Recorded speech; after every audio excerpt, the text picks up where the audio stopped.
Hello दोस्तों, स्वागत है आप सभी का एक बार फिर से RV tuition classes YouTube channel पर। दोस्तों, आज की इस वीडियो में मैं आपको बताने वाला हूं कि 10th के बाद आखिर क्या करना चाहिए।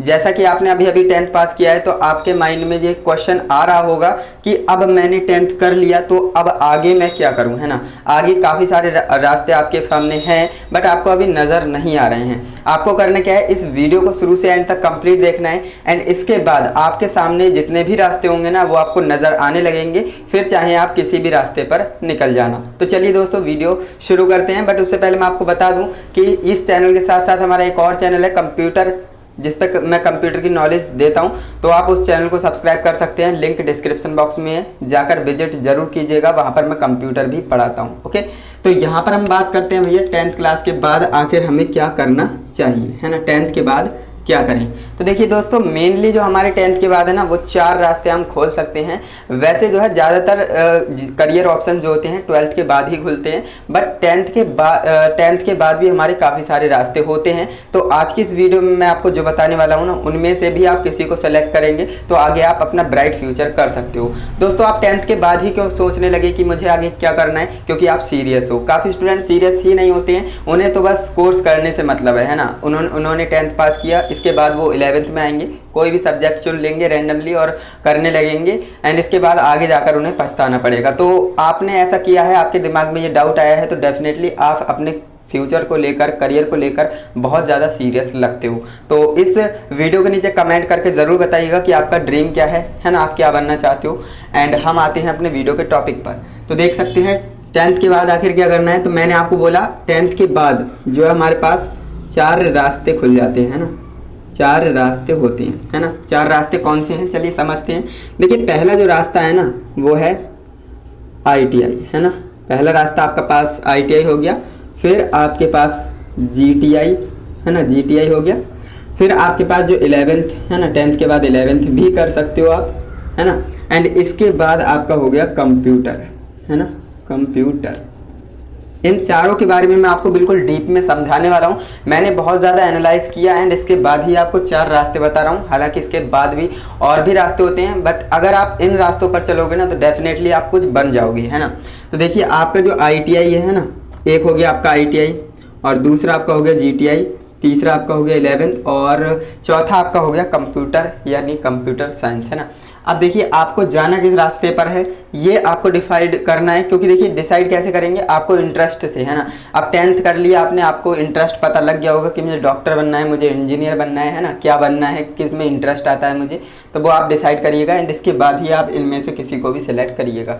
अब मैं बताता हूँ कि इनमें आपको क्या क्या फ्यूचर देखने को मिलने वाला है, क्या क्या आपका करियर ऑप्शन होते हैं। तो देखिए, अगर आप 10th के बाद जस्ट आपको जॉब चाहिए, है ना, आपको जॉब की बहुत नीड है, आपकी आर्थिक स्थिति घर की सही नहीं है, फाइनेंशियल कंडीशन बहुत वीक है, तो ऐसे में आप चाहते होंगे कि मुझे जल्दी से जल्दी कोई जॉब मिल जाए, मैं पैसे कमाने लगूं, है ना, यही तो सोचते हो। तो बिल्कुल आप ITI की तरफ जाइएगा, है ना, ITI की तरफ जाइएगा। मैं क्यों बोल रहा हूँ अभी आपको लॉजिक बताऊंगा। देखिए, ITI सबसे पहले हम बात करते हैं कौन सा कोर्स कितने साल का होता है ना।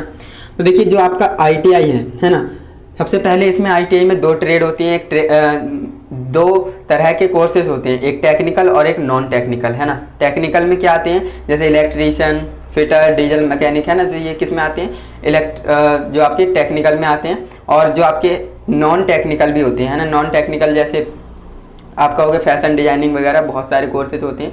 तो मैं आपको बताता हूँ, अगर आप टेक्निकल, है ना, मैं यहाँ पर लिख देता हूँ, टेक्निकल कोर्स करेंगे ITI के थ्रू तो 2 साल लगेंगे आपको, है ना, 2 साल के कोर्स होते हैं। और अगर आप नॉन टेक्निकल, है ना, एक नॉन टेक्निकल भी इसमें कोर्स होते हैं, तो नॉन टेक्निकल में आपका 1 साल जाएगा, है ना।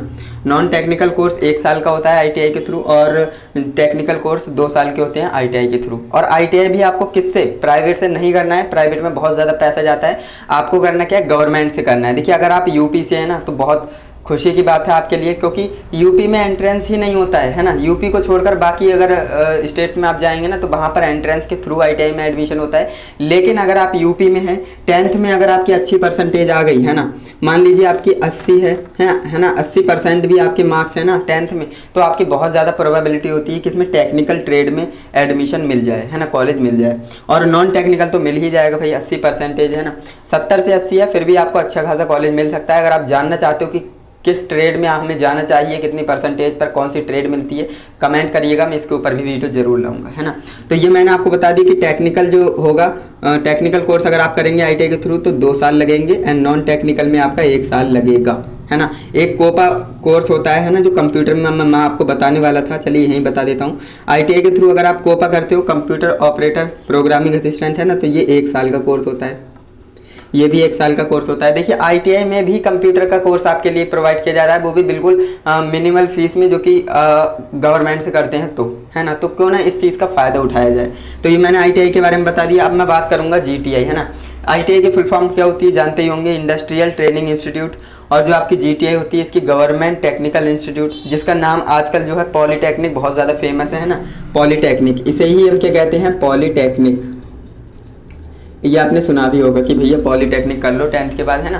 10th के बाद भी पॉलीटेक्निक होती है और 12th के बाद भी पॉलीटेक्निक होती है। और जो ITI है ना, वो 8th क्लास के बाद भी होती है ना, कक्षा 8 के बाद भी होती है, लेकिन मैं 10th के बाद बता रहा हूँ, है ना। 10th के बाद, क्योंकि 8th के बाद ज़्यादा ट्रेड नहीं मिल पाती है ना, तो 10th के बाद आप ITI कर सकते हो, और पॉलीटेक्निक भी 10th के बाद कर सकते हैं। ओके, 12th के बाद करेंगे तो 2 साल की हो जाती है पॉलीटेक्निक। अगर 10th के बाद करेंगे तो कितने साल की, 3 साल की, है ना, 3 साल की पॉलीटेक्निक हो जाएगी। क्लियर है। अब यहाँ पर मैं बात करता हूँ इसमें कितनी सारी ट्रेड होती हैं। तो ट्रेड तो बहुत ज़्यादा हैं, इसमें भी 100 से ज़्यादा ट्रेड है, इसमें भी 100 से ज़्यादा ट्रेड है, लेकिन आपको किस में इंटरेस्ट है ये मैटर करता है। मान लीजिए आप इलेक्ट्रीशियन से करते हैं ना, इलेक्ट्रीशियन, अगर आपने इलेक्ट्रीशियन से ITI कर ली, है ना, और इसमें भी इलेक्ट्रीशियन बहुत सारी ट्रेड होती है, तो मैं इलेक्ट्रीशियन को लेकर चलता हूँ, है ना। इलेक्ट्रीशियन से आप कर सकते हो। देखिए मैं अभी ईयर बताने वाला था, ये जो है 2 साल का कोर्स होता है, ये 3 साल का होता है। एंड यहाँ पर बात करते हैं ITI की, है ना। तो ITI सॉरी, अब बात करते हैं 11th क्लास की। तो 11th क्लास कितने साल का होता है भैया, 1 साल का 11th होता है और 1 साल का 12th, है ना। तो 2 साल में आपका जो है 11th 12th भी कंप्लीट हो जाएगा।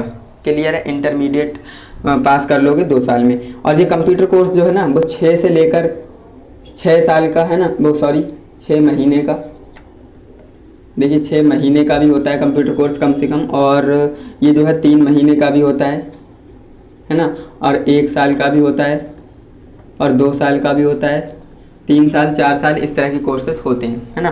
तो आपको डिसाइड करना है कि आपके पास टाइम कितना है। अगर आपके पास टाइम बहुत ज़्यादा है तो आप जो है लेंथी कोर्स भी कर सकते हो, जो 2 साल के 3 साल के हैं, जैसे कि 3 साल का पॉलीटेक्निक हो गया। अगर आपके पास टाइम कम है, जल्दी से जॉब चाहते हो, है ना, तो आप ITI की तरफ जाएंगे, क्योंकि ये सिर्फ 2 साल का है। और अगर आप नॉन टेक्निकल करते हो तो सिर्फ 1 ही साल का है। और ITI के बाद आपको जॉब जल्दी मिल जाती है। क्यों? क्योंकि ये इंस्टीट्यूट, ये जो है आपका क्या होता है, इंडस्ट्रियल ट्रेनिंग इंस्टीट्यूट, यानी इंडस्ट्री के लेवल पर आपको बताया जाता है, सारा काम कराया जाता है। और एक बात और बता दें, जो ITI होती है ना, इसमें प्रैक्टिकल ज़्यादा होते हैं, है ना, प्रैक्टिकल नॉलेज ज़्यादा है और थ्योरेटिकल नॉलेज कम है ना, थ्योरेटिकल नॉलेज कम है और प्रैक्टिकल नॉलेज ज़्यादा होती है किसमें, ITI में। और जो आपका GTI है, इसमें थोड़ा सा थ्योरी ज़्यादा पढ़ाया जाता है ना, इसमें थ्योरी थोड़ा ज़्यादा पढ़ाया जाता है, प्रैक्टिकल थोड़ा कम कराया जाता है ना। तो ये आप ध्यान रखेंगे, ये मैंने बता दिया। एंड इसके बाद जो 11th 12th है, इसमें भी आपको जो है कोर्सेज कराए जाते हैं, जो कि 11th के बाद आप सब्जेक्ट सेलेक्ट करते हो। सबसे पहले तो एक PCB हो गया, है ना, और एक PCM हो गया। इस तरह से आपको जो है सब्जेक्ट सेलेक्ट करने होते हैं। अगर आप इंजीनियरिंग लाइन में जाएंगे तो आप 11th में क्या सेलेक्ट कर सकते हो, 11th में आप PCM सेलेक्ट कर सकते हो, फिजिक्स केमिस्ट्री मैथ। अगर आपको मेडिकल लाइन में जाना है तो फिजिक्स केमिस्ट्री बायो सेलेक्ट कर सकते हो, है ना। इस तरह से आपको सेलेक्ट करना है। तो ये कोर्स आपको सेलेक्ट कर लेंगे तो 2 साल आपको वही सब्जेक्ट पढ़ने हैं। एंड इसके बाद 12th हो जाएगा। 12th के बाद अगर आप GTI करोगे तो 2 साल की रह जाएगी, है ना, उसे लेटरल एंट्री कहते हैं। तो ये सारा होता है। एंड इसके बाद अगर आप कंप्यूटर कोर्स करना चाहते हो ना, तो देखिए कंप्यूटर कोर्स आप 10th के बाद कर सकते हो, लेकिन मैं कहना चाहूँगा अगर आप 12th कर रहे हो, है ना, साथ ही साथ 11th करना चाहते हो, उसके साथ कंप्यूटर कोर्स करना चाहते हो, बहुत अच्छा डिसीजन ले रहे हो। तो इसलिए आपको करना क्या है, एक CCC नाम से कोर्स आता है, कोर्स ऑन कंप्यूटर कॉन्सेप्ट, वो आपको कर लेना है। क्योंकि ये काफ़ी ज़्यादा गवर्नमेंट जो जॉब्स निकलती हैं, गवर्नमेंट वैकेंसी, वहाँ पर ये मांग लिया जाता है। एंड इसके बाद आप ADCA, है ना, ADCA और DCA नाम से कोर्स होते हैं। ये जो है 6 महीने का होता है और ये जो है 1 साल का होता है, और ये जो है 3 महीने में भी आप इसे क्लियर कर सकते हो। तो ये कुछ कोर्सेस हैं जो मोस्ट पॉपुलर हैं, एंड इन्हें आपको कर लेना है जिससे कि आपको कंप्यूटर नॉलेज हो जाए। देखिए आज के टाइम में अगर आपको कंप्यूटर नॉलेज नहीं है ना, तो आप बहुत पीछे रह जाएंगे। तो इसलिए आपको कंप्यूटर तो सीखना ही सीखना है, चाहे आप ITI करें, GTI करें, 11-12 करें, आपको कंप्यूटर तो सीखना ही सीखना है, मैंडेटरी हो गया है ना। तो ये सारी चीज़ें होती हैं। अब देखिए बात करें आपको जॉब कितने तक की मिल जाएगी अगर आप ITI करते हो, तो ITI में देखिए शुरुआत जो है 10 से 15 हज़ार से होती है ना। 10 से 15 हज़ार से आपकी जो है जॉब स्टार्टिंग होती है। अब ये जो है मैं बिल्कुल 100% नहीं कह सकता, क्योंकि ये जो है ट्रेड पर है ना, ट्रेड पर और आपकी स्किल्स पर डिपेंड करता है। अगर आपने अच्छे से पढ़ाई की है, आपकी स्किल्स बहुत बेटर है ना, तो आपने ट्रेड भी आपकी अच्छी है तो आपको जो है ज़्यादा से ज़्यादा भी मिल सकती है, 20 से 25 भी मिल सकती है। लेकिन अगर आपकी ट्रेड थोड़ी सी लोअर है, ट्रेड अच्छी नहीं है, तो उसमें जो है सैलरी कम भी हो सकती है ना। तो इस बात को आप ध्यान देंगे। एंड GTI आप करते हैं तो इसमें तो भैया जो आप JEE बन जाते हैं ना, GTI के बाद आप क्या बन जाते हैं, JEE बन जाते हैं। JEE की फुल फॉर्म होती है जूनियर इंजीनियर, है ना, जूनियर बन जाते हो, जूनियर इंजीनियर। इसमें जो है 25 से 30 हज़ार तक की आपको सैलरी देखने को मिलेगी। एंड इसके बाद जो 11-12 है, इसको करने के बाद आपको जॉब्स मिल जाएंगे, लेकिन प्राइवेट में मिलेंगी। और ऐसा कोई फिक्स नहीं है कि 12th के बाद जॉब मिल ही जाए। 12th के बाद बहुत कम ही जॉब मिलती है। तो 12th आप क्यों कर रहे हो? 12th आप इसलिए कर रहे हो जिससे कि आगे जाकर आप डिग्री कोर्सेज कर सको, क्योंकि देखिए डिग्री कोर्सेज में 12th मांगा जाता है। तो इसलिए 12th करिएगा अगर आपको डिग्री कोर्सेज करनी है तो, है ना। तो अगर आप डिग्री करना चाहते हो तो आपको 12th की तरफ जाना चाहिए, है ना। एंड इसके बाद कंप्यूटर कोर्स है। कंप्यूटर अगर आपकी स्किल्स अच्छी हैं तो डेटा एंट्री की जॉब्स मिल सकती हैं। मैंने आपको इसीलिए बताया कि आपको कंप्यूटर नॉलेज आनी चाहिए। अगर आपने 11th कर रहे हो, 12th भी कर रहे हो, 2 साल में आपने 11-12 किया, उसके साथ ही आपने कंप्यूटर कोर्स कर लिया, तो ऐसे में आपका डबल बेनिफिट हो गया। क्या आपकी 11-12 हो गई, साथ में कंप्यूटर स्किल्स आ गई, जिससे कि आप जैसे ही 12th पास करेंगे ना, तो आपको 12th के आधार पर नहीं बल्कि आपको कंप्यूटर के आधार पर जॉब मिल जाएगी। 10 से 12 हज़ार की आपको जॉब आराम से मिल जाएगी कहीं पर प्राइवेट में, है ना। तो ये सारी चीज़ें होती हैं। आप डेटा एंट्री ऑपरेटर की भी जॉब कर सकते हो, काफ़ी सारी होती हैं। तो इस तरह से मैंने आपके लिए 4 रास्ते बताए हैं। उम्मीद करूँगा आपको ये वीडियो अच्छी लगी होगी। एंड आपको इन सभी से रिलेटेड कहीं पर भी कोई डाउट रह गया हो तो मुझे आप कमेंट करिएगा, मैं आपके कमेंट में ही आंसर बता दूंगा। बाकी आप किस लाइन की तरफ जाना चाहते हो, ITI करोगे, GTI करोगे, 11-12 करोगे, या फिर कंप्यूटर कोर्स करोगे, तो ये मुझे आप कमेंट करके ज़रूर बताइएगा। कंप्यूटर कोर्स कौन सा बेटर होने वाला है आपके लिए, कौन सा बेस्ट होने वाला है, तो वो मैंने वीडियो बना रखी है। वीडियो का लिंक आपको डिस्क्रिप्शन बॉक्स में दे दूंगा, या फिर आप चैनल पर जाएंगे, वहाँ पर मैंने प्लेलिस्ट बना दी है career counselling by RV sir, उसे आप देखिएगा। उसमें काफ़ी सारे वीडियोज़ मिल जाएंगे जो कि आपके करियर काउंसलिंग से रिलेटेड होने वाली हैं, तो उसे आप ज़रूर देखिएगा। एंड चलिए दोस्तों, आज की इस वीडियो को यहीं पर एंड करते हैं। मुझे उम्मीद है कुछ छूटा नहीं होगा, है ना। बाकी सारी चीज़ें मैंने आपको बताई हैं बिल्कुल अच्छे से। एंड मैं तो यही कहूँगा कि आपको जो है अगर 11-12 करते हो, ITI करते हो, GTI करते हो, तो आपको कंप्यूटर कोर्स तो करना ही करना है। मैं बस इतना कहूँगा, है ना। तो चलिए दोस्तों, आज के लिए बस इतना ही। मिलते हैं नेक्स्ट इंटरेस्टिंग इन्फॉर्मेटिव वीडियो के साथ। तब तक के लिए जय हिंद, वंदे मातरम।